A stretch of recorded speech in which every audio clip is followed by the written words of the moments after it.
Hello everyone. Today we are going to be learning about Python functions. So in the previous classes we've learned all about writing the code, all about being able to perform any actions that you want. But ultimately what you want to know is how to be able to do things efficiently, because programming is all about doing complicated tasks in a much faster amount of times than a human could do it. And so that's why it brings us to functions. And we'll kind of show how functions can save you a whole lot of time, why they are more efficient than, say, just copy and pasting code. And overall, functions is going to be part of a major branch of programming. So far what we've learned so far in programming, it's kind of been like the basic syntax.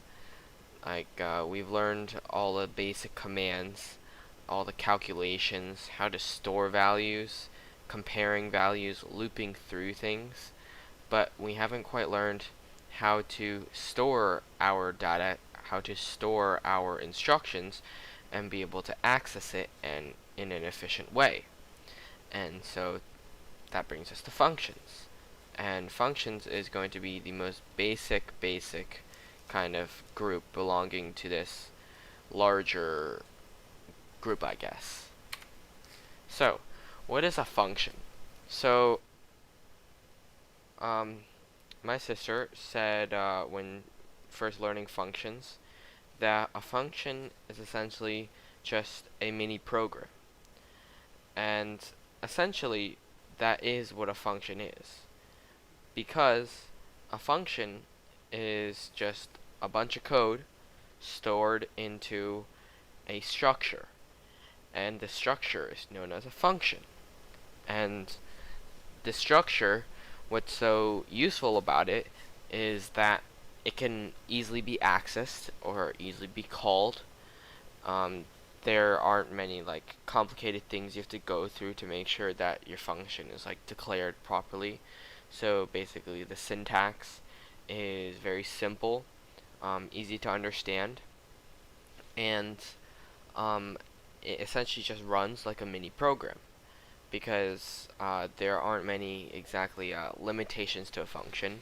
So the practical use of a function, there's a very wide variety of possibilities when learning about functions, because they can be used for almost anything, as that is they're very flexible.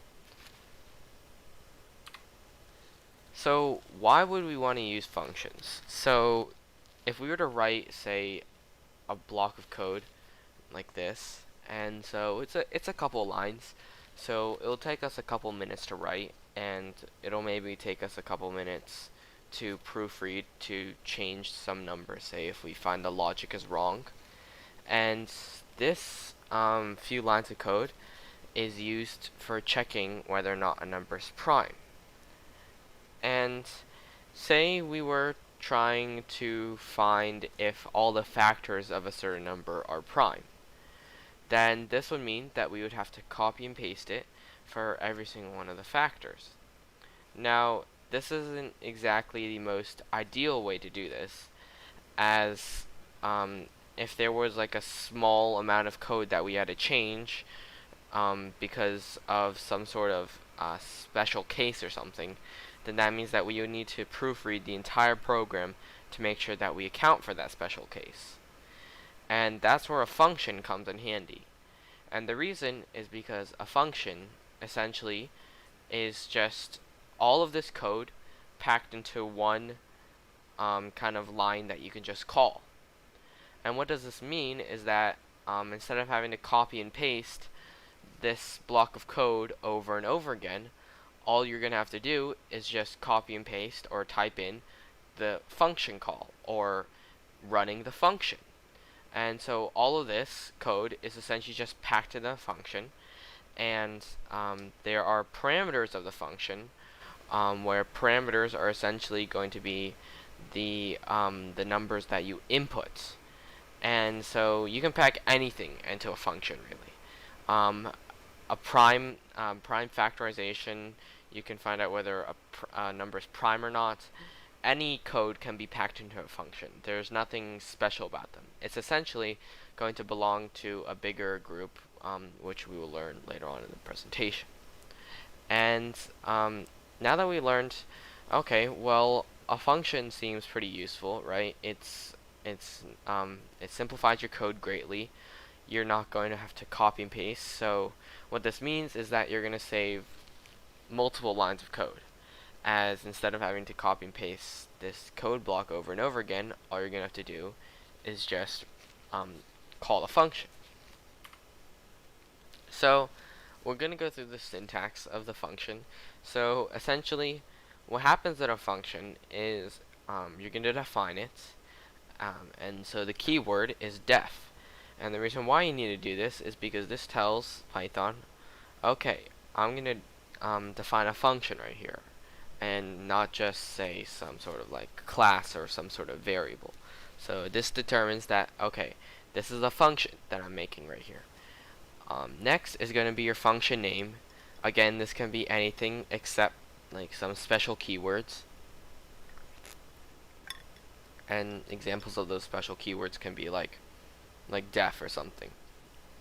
And you can't use these special keywords because, well, they've already been defined for you. And Python really does not like it when you try and override its code that it's been written for you. Next is going to be parameters. Now, parameters are essentially going to be your input values. And you may be wondering, well, how exactly do I make sure I have all of the input values I want? Or how do I keep track of these parameters? Now, this is going to go into something known as variable scope, which we will look into later on. But essentially, what parameters are is it's kind of like a generic variable, in that kind of throughout this entire function, when you are calling these parameters, when you define this function, you're not going to actually, these variables aren't going to have necessarily values until you actually call a function and you give the parameters the values. So the parameters are going to be all of your inputs, and the inputs can obviously vary. The next thing is going to be your block of code. So this can vary from one line to as many lines as you want. And it's very important for indentation to be, you got to make sure that when you write the code, it's indented properly, so Python knows, alright, this belongs to the function, or alright, this is the end of the function. And finally, you're going to have a return value. So what exactly is a return value? Well, say you were to run the prime function, and you want to know, is this number prime or not? Well, in order for you to know, the computer has to tell you some way or another. Obviously, you could like print it in the function. That's a possibility. But another way, if you want the results to be tracked and recorded, then you can press you can type in return all of your results. And so this is completely optional, as this kind of branches off into two different functions, returning functions and void functions. And essentially, the only difference between these two functions is that void functions do not return anything, whereas return functions do return a value.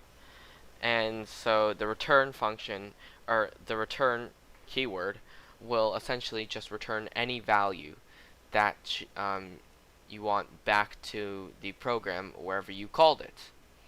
And so this value can either be stored, it can be immediately printed, it can be tweaked. It's essentially just going to be a value. And so obviously the value is going to have a data type, and you need to make sure that you know what data type you're returning. So I'll let you kind of look at this slide a little bit. So this is very, very important, as you're going to be calling these functions over and over again as you advance in programming.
Alright, so now that you guys have had some time to look at kind of the syntax of a function, guess we can move on. So again, this is going to be very important, and so the only kind of optional step, I guess, actually rather there's two optional steps. One is going to be the parameters, as if you were to completely omit the parameters or not have the parameters there, then your function would just be returning the same value over and over again, because, well, you don't have any input value, so obviously the output is going to be the same. And second is going to be returning, and so the return can be either void, where there is no return statement, or you can return a value.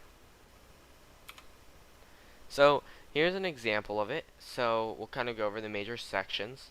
As we can see, we have define over here the keyword, we have the name prime checker, and then we have the parameter. So in this case, there's only going to be one parameter, num. You can have as many parameters as you want, although it's typically better if you keep the number of parameters to a minimum. And so, as we can see, we have three different instances where we use the parameter of num, and we can see that in these instances, we're using it to compare it to other values to check if it is a prime number or not. And we can see an if statement is utilized, a for statement, an if statement within this for statement, and then finally an if else statement that will actually print out the result. Now, not only does it print out the result, but it also returns the result. So this has our four major categories, or five rather. We have the keyword, we have the name, we have the parameter, we have all the code that we want, and then we have the return value. So I'll let you guys look at this for a second. Get very, very familiar with this, as we're going to be using this format later on in this programming course, and probably when you guys get more advanced in programming, you're going to see this format over and over again. And all these kind of color codings right here, this is all not necessarily on the IDE. There are going to be some IDEs that are going to be helpful with this and allow you to kind of identify these important parts of the code. Some IDEs have it. I believe Python will like highlight certain keywords like return, define, and stuff, but nothing much than that. So I wouldn't get too used to the color coding, I guess, but this is kind of just to highlight the very important parts of the program. So I'll let you look at that for a second.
So we've looked at this kind of example code, and so now hopefully you guys are slightly more familiar.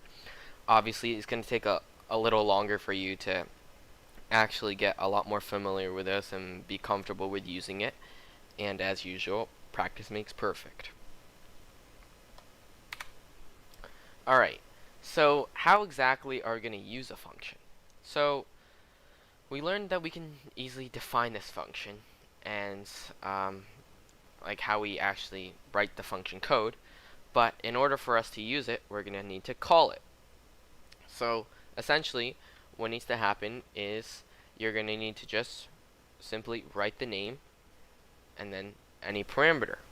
So obviously, so you're going to need to be able to supply all of the necessary arguments. Now, these arguments, they can be sent in the form of just a plain old number, like we see over here, or they can be sent as a variable. And usually this variable is going to be defined as some sort of number, obviously, but typically you're not going to be able to just kind of like put a number into there, as you yourself won't even know, oh, I'm going to be putting XYZ into this prime checker, because usually you're going to have some sort of input system to help you with that. And we can see kind of three instances of how prime checker can be used. And so we see all of these three commands seem to be in something known as main. So what does this mean? This means that you're calling functions within another function. So this main function is going to be called within this if statement right here. So if underscore underscore name underscore underscore is equal to the string main, or this string right here rather, then this will run. And when this runs, then that means that this all three of these functions will run. And so this essentially you can call it as many times as you want. The parameters obviously don't exactly have like a strict limit, I guess, because we can see it goes from 3 all the way to this big number, which is like very large. And we can kind of see, well, in main there is not any parameters. So when we call it down there in the if statements, all that's happening is it's just running the function. And we can see, well, since it's running the function, we're just going to be getting the same results over and over again if we were to run main multiple times. However, we see that since prime checker has a parameter, and we can change that parameter, then that means that prime checker can return different values between runs. So when the function is called, essentially what's happening is the program will kind of pause its kind of process of execution, where it kind of goes from top to bottom, I guess, and it will kind of set up a blocker, I guess. And so this is kind of a data structure, a special one known as a stack, because what it will do, it will add this function into the stack, and the rest of the program cannot run until that kind of function is popped out of the stack, or the function has been completed running. And so once this function is done running, then it can just return back to the kind of order of the program, and it can just go back to calling the rest of the program until obviously the next function is called. So I'll let you guys look at this example a little more and read the bottom, I guess.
Right, now we can move on.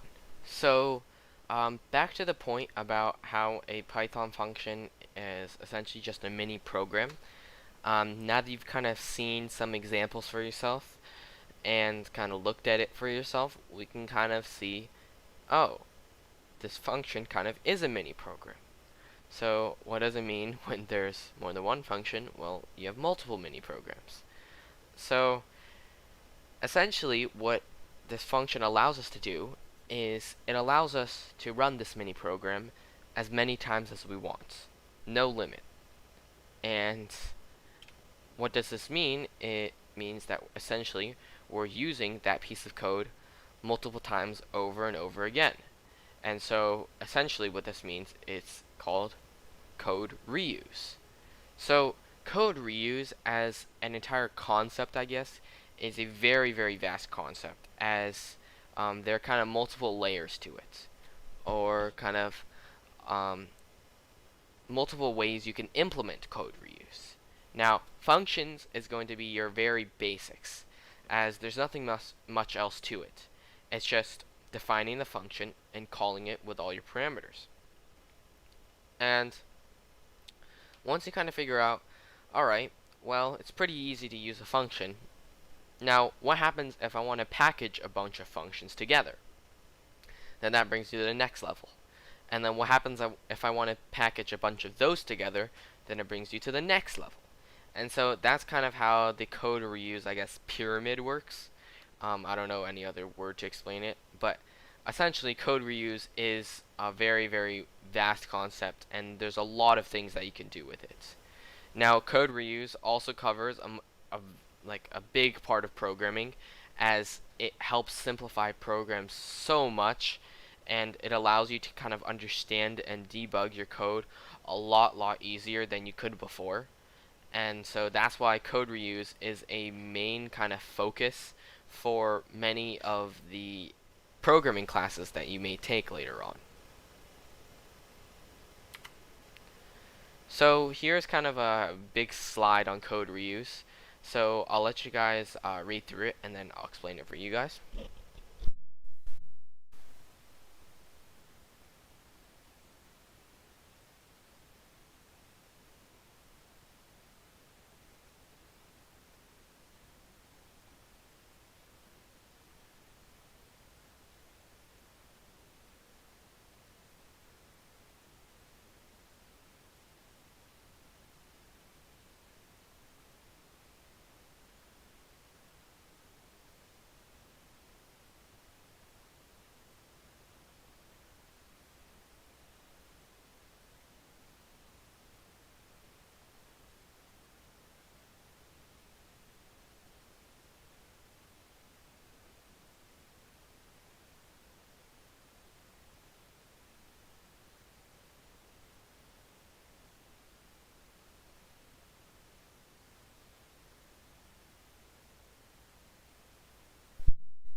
So now that you guys have had some time to read over it, essentially, code reuse is just reusing your code.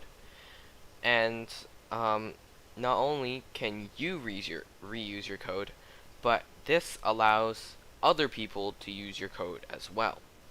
And this brings us into the world of programming. And what I mean by this is it's essentially a very, very large community that shares their code with each other. Now, how do they do this?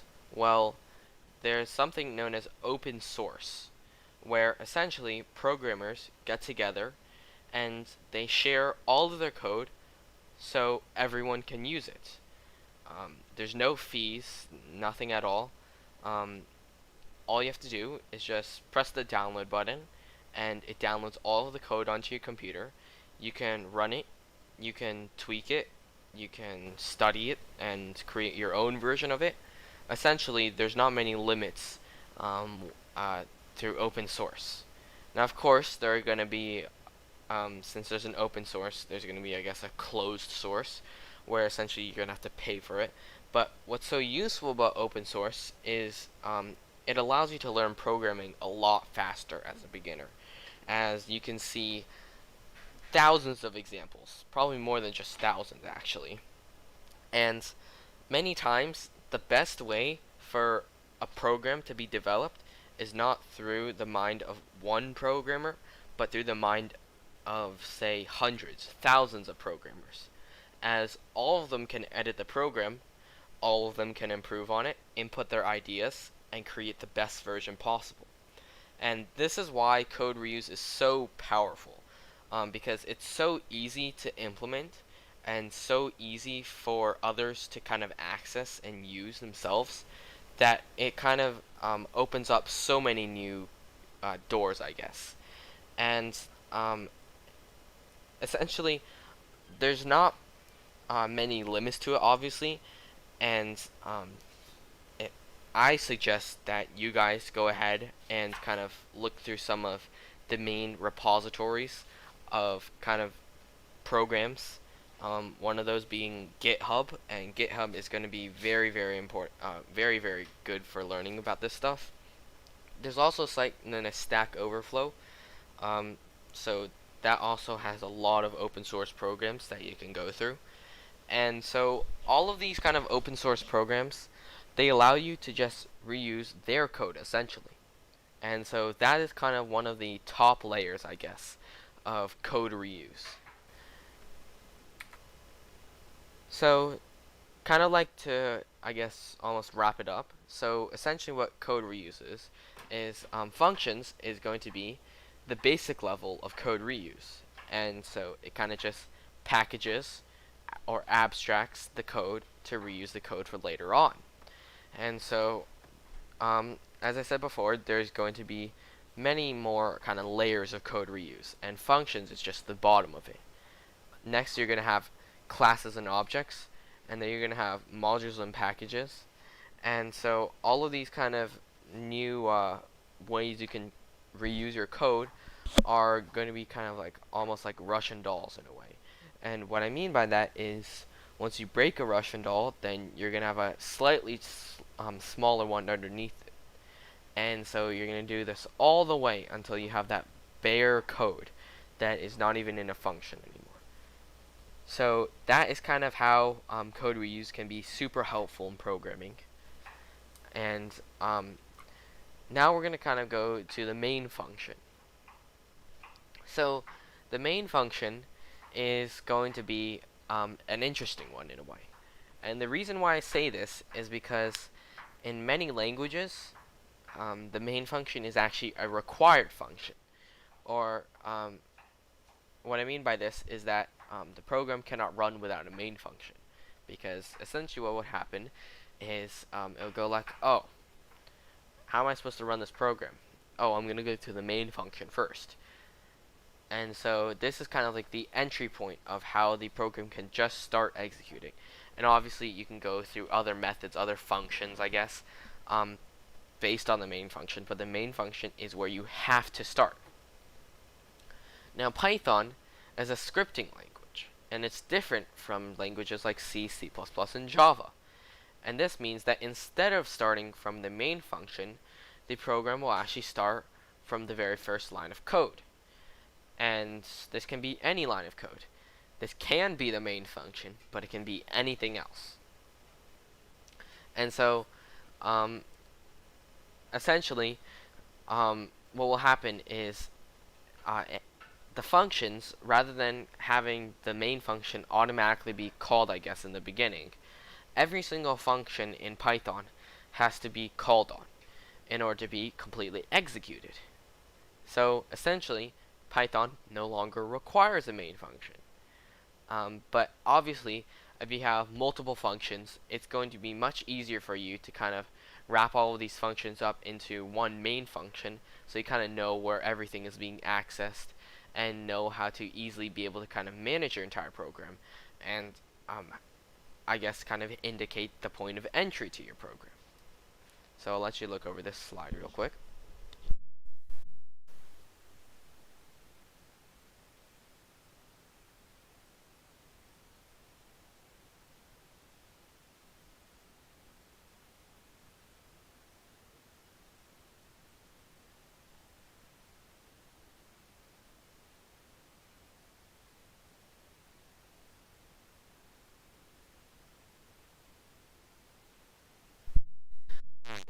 And this brings us into our final topic of today. and this is going to be the variable scope. Now, what is a variable scope? Well, we went into a little detail on this a while ago, and essentially what a variable scope is where a variable can be accessed and changed. And this is important because in many functions, it is important for you to understand, alright, this variable can only be accessed within this function. So that means if I try and call it outside of the function, I can't call it.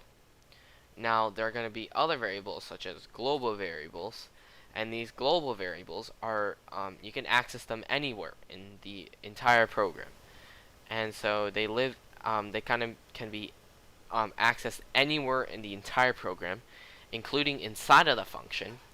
And it's often not recommended for you to use too many global variables in each function, as it can get quite confusing. And so local variables, or variables that can only be accessed inside the functions, are much more recommended, as it's much more easy to keep track of them because, well, outside the function, they no longer exist. So the point of this is that this is all kind of organization. And the organization of your program is very, very important. So you can kind of see this example over here. I'll let you guys look at this, and then we will have one last thing for today.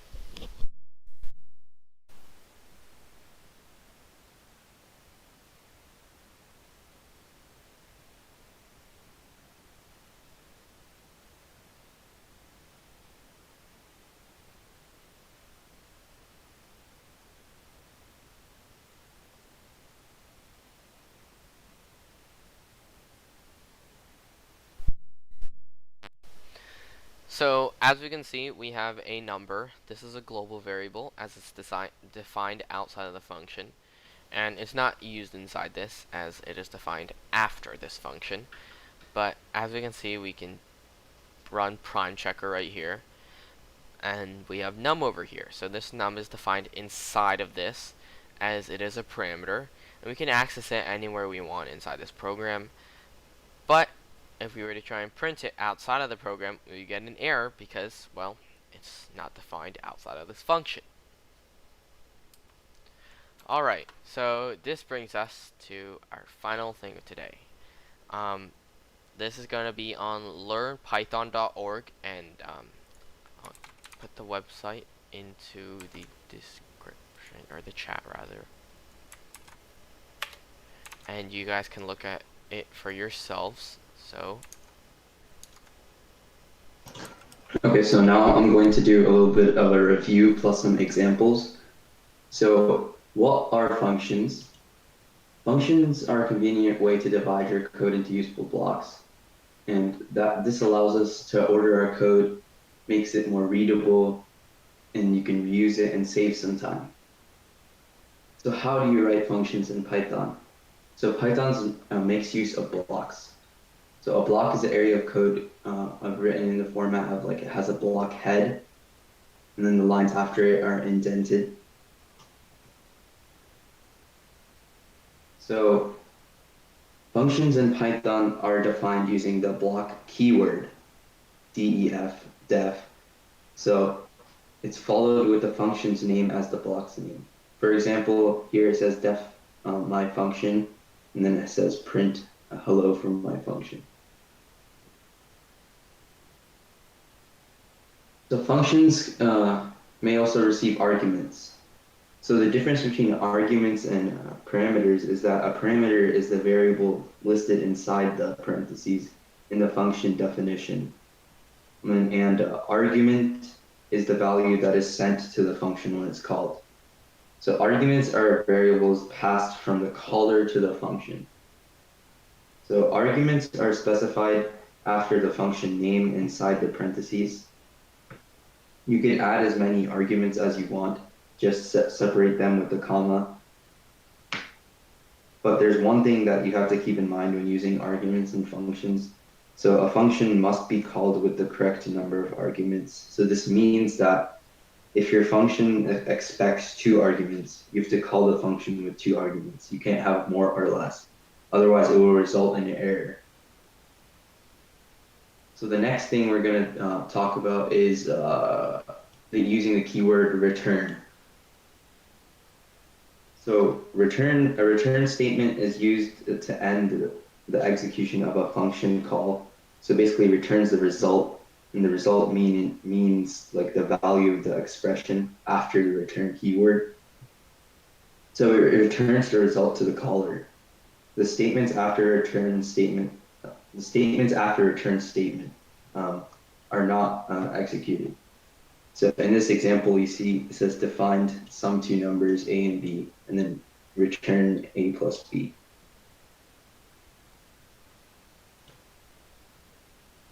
And then how do you call functions in Python?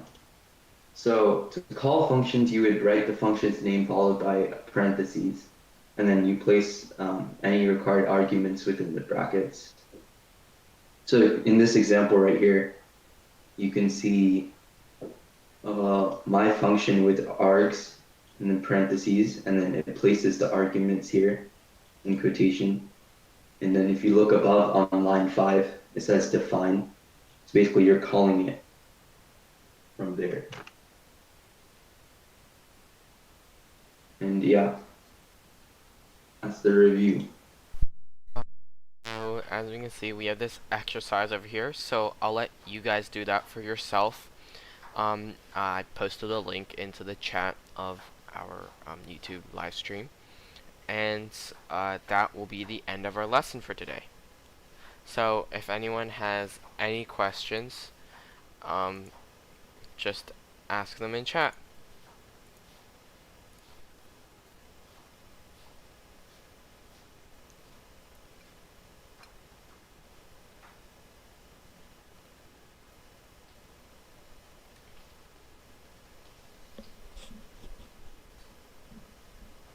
Alrighty, it looks like no one has any questions.